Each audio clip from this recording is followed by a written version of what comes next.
Joining me now to talk about all of that and more is Ohio Congressman Jim Jordan. He is the chairman of the House Judiciary Committee. Mr. Chairman, great to see you. Good to be with you. Thank you so much for being here. So where does everything stand?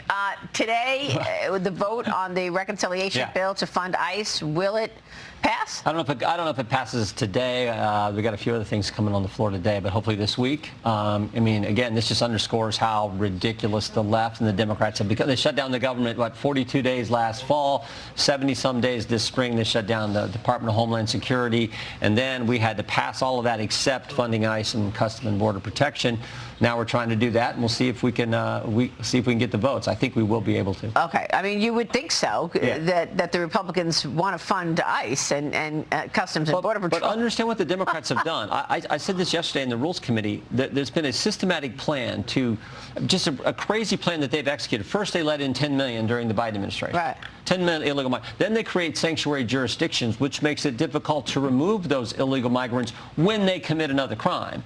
And then third, they say we're not going to fund the guys that do the removing. We're not going to fund ICE. I mean, such a deal. The system let in 10 million sanctuary jurisdictions. By the way, sanctuary jurisdictions are now account for almost a third of the country lives in that kind of jurisdiction. Big cities, 18 big cities, 11 big blue states, where local law enforcement is told by the political class don't work with federal law enforcement when it comes to enforcing federal law. That's how crazy the left has become. And then not funding us. So we got to get this done so that they can actually enforce the law. Yeah, well, you've also got an extension of the Section 702 for FISA, the Foreign Intelligence Surveillance Act. Yeah. That expires this week. Where does that stand? Hakeem Jeffries said there's no scenario where he would support FISA Section 702 renewal with Bill Pulte serving as acting DNI. Yeah, once again. How does that have anything to do with it? Once again, the left taking another crazy position. What was it? The president said, common sense versus crazy. We're not gonna renew a program that comes due this Friday on the 12th. We're not going to renew this program because of the nominee the president's put forward as interim and acting director of ODNI. It makes no sense to me. We'll see how this shakes out as well.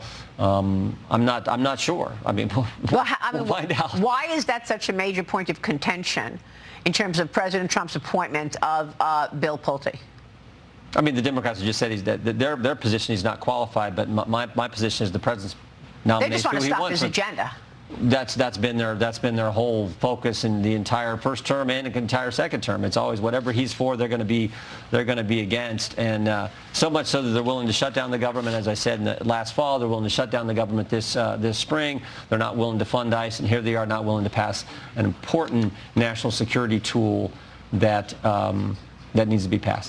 So, I mean, Democrats are urging Republicans to ask President Trump to withdraw this appointment. Is that what you're hearing as well? Oh yeah, it's a standoff. They don't want it. It's a standoff. We'll see. Oh gosh. We'll see how it shakes out. Let me ask you about the Southern Poverty. Well, I mean, hours from now, you've got the head of the Southern Poverty Law Center testifying in front of your committee, the Judiciary Committee. It follows the DOJ's expanded indictment here, accusing the group of funneling millions of dollars in tax-exempt funds to Ku Klux Klan and other extreme groups. What should we understand about this, Mr. Chairman? The SPLC, by the way, is denying all of these allegations. No, they're saying that the DOJ is vindictive prosecution. No, they were running a scam. They were paying people to foment the hate they told their donors they were fighting.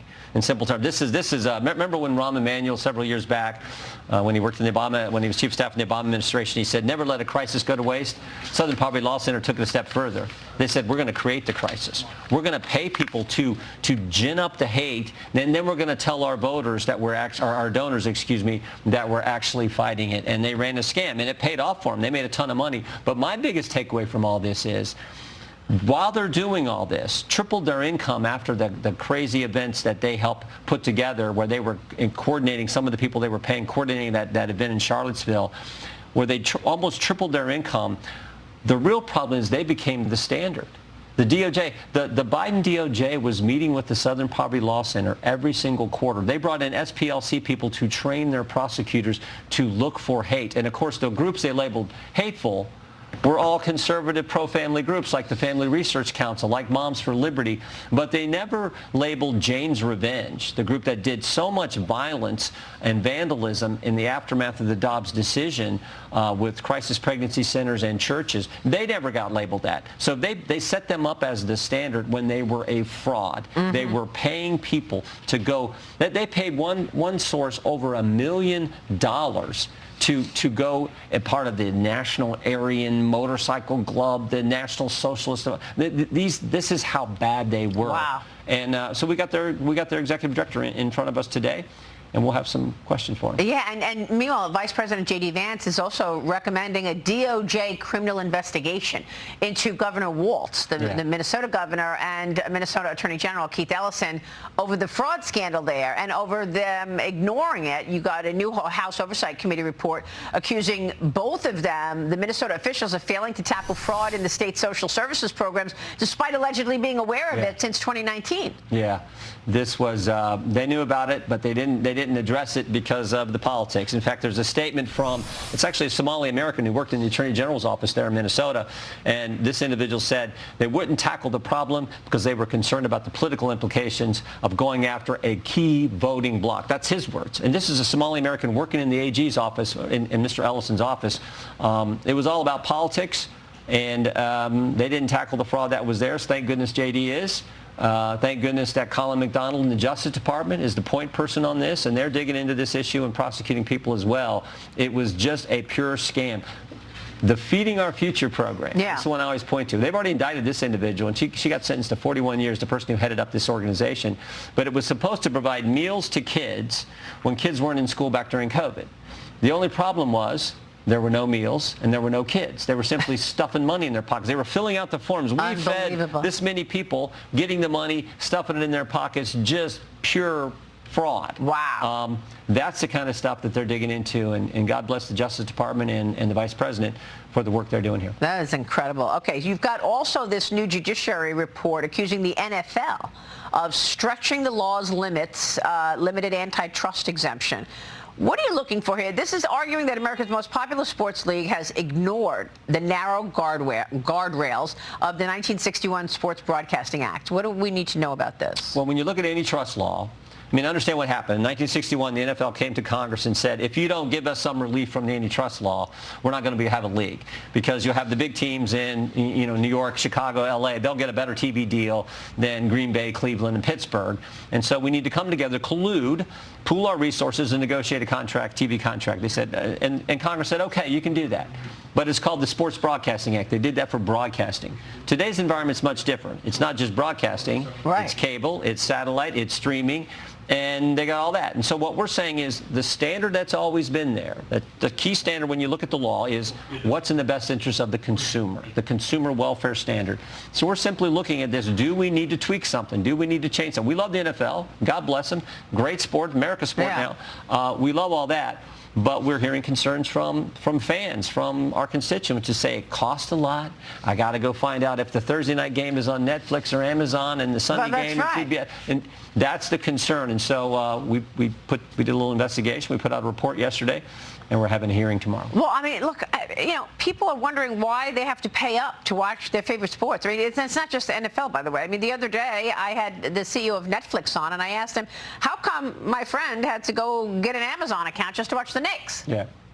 No, that's the frustration here, and frankly, it costs some money. For your typical to watch football. Sunday, it's like Sunday afternoon, it's CBS and Fox. Sunday night, it's NBC. Monday night, it's cable satellite, ESPN. Thursday night, it's streaming on Amazon. Thanksgiving Day, it could be broadcast, streaming, satellite, or you name it, same one. So it's like that's the concern. Yeah, these are America's sports. Congressman, great to see you. We'll be watching your work. Thank you so much, Mr. Chairman. Jim Jordan.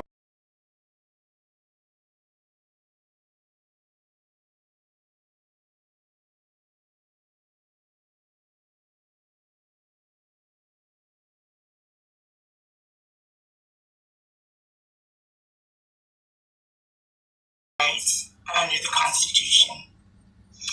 How much money did that will accept from Russia? On the advice of counsel, I respectfully decline to answer the question pursuant to my Fifth Amendment rights under the Constitution.